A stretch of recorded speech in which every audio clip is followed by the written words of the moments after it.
Et après le décès de mon père, parce que le monsieur voulait que je diminue son loyer. Et c'est un ministre, un ami ministre qui est intervenu pour qu'on me relâche. C'est pour dire qu'entre nous-mêmes là, dès que tu commences à te lever pour parler, tu les as sur ton dos. Tu es devenu l'ennemi.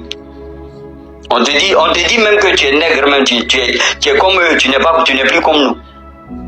Il y a ce problème à régler. Ça, c'est dans notre communauté, on doit le régler. Et je suis d'accord avec Hassan Hayek pour ça. Madame Tania, vraiment, je m'excuse, je me mets à genoux, je te demande pardon. Moi, mon épouse ivoirienne, mes 10 enfants ivoiriens, je te demande pardon. Parce que c'est pas tout le monde qui sait s'intégrer au fait, c'est ça le problème. Moi, je n'ai pas la nationalité ivoirienne, hein. Malgré que mes parents sont en Côte d'Ivoire depuis 1908. Parce que à son temps, la carte de séjour coûtait 10 000 dans les années 70-60. Et mon père, perd son âme, allait voir Cognac Kodjo, perd son âme aussi, pour lui demander de l'aider à avoir la nationalité. Et il lui a demandé, ah, tu veux plus payer la carte de séjour, c'est pour ça que tu veux avoir la nationalité. Donc mon père, avec sa dignité et son honneur, est resté ferme qu'il ne veut pas avoir la nationalité ivoirienne, malgré qu'il a grandi ici. Et il nous a transmis cela. C'est vrai, mes enfants sont ivoiriens. Hein. Tous mes 10 enfants sont ivoiriens. Ma femme est ivoirienne. Mais c'est pas pour cela que je me considère pas comme un Ivoirien, je me considère comme un Ivoirien parce que je mange de la nourriture ivoirienne. Je dors comme les Ivoiriens, je marche comme les Ivoiriens, je parle comme les Ivoiriens. Je fais tout comme les Ivoiriens. Voilà. Aujourd'hui, il faut régler un problème, comme je l'ai dit, à notre racine. Nos responsables doivent prendre leurs responsabilités. Je ne savais pas. Régler.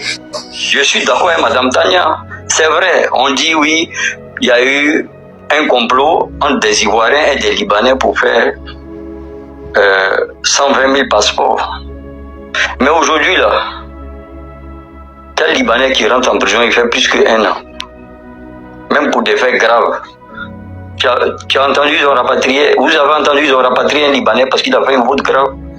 Il faut agir pour montrer l'exemple à tout le monde. Il faut agir pour montrer l'exemple à tout le monde. C'est clair et net. Moi, aujourd'hui, si je faute, je vais en prison. C'est normal. C'est la loi. Il y a une loi en Côte d'Ivoire ici. Mais qui protège tous ceux-là? Entre nous, ne soyons pas dupes quand même. Aujourd'hui, un Malien qui faute, il doit aller en prison. Un Ivoirien qui faute, il doit aller en prison. Qu'on arrête de protéger des gens, on met tout le monde à la même enseigne et puis c'est tout. Tout va se régler. Aujourd'hui, ces gens qui viennent sur les réseaux sociaux, comme l'a dit Hassan, c'est des frustrés, c'est normal. C'est normal. Parce qu'ils voient celui-là en train de faire ça. Moi, dans mon boulot aujourd'hui, là, je suis le plus aimé dans mon boulot. Pas les Ivoiriens, par mon comportement, en fait. On a assez veillé, c'est la première fois que je reste éveillé jusqu'à cette heure-là. Et vraiment, merci pour ce panel, et puis bon, ça nous donnera d'autres échanges. Voilà, merci.